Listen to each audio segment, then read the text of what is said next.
Bilyon-bilyon ang nawawala sa kaban ng bayan dahil sa pork barrel na yan. Kilos na Pilipinas.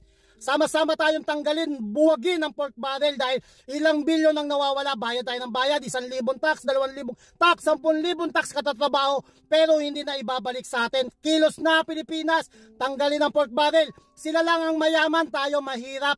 Ilang bilyon ang kinukuha nila, binubulsa nila, kaya walang kongresista na nagpapasa ng batas na tanggalin ang pork barrel dahil nakikinabang sila. Walang senador na gumagawa ng batas para tanggalin ang pork barrel kasi nakikinabang sila. Kaya nga meron DPWH dahil sila ang gumagawa ng kalsada ng mga tulay at marami pa. Kaya nga may DOH dahil sila ang gumagawa ng health center, hospital at marami pang iba. Kaya meron tayong mga department dahil sila ang dapat gumawa. Ang trabaho ng kongresista, senador, gumawa ng batas, hindi maging isang engineer, hindi maging isang kontraktor.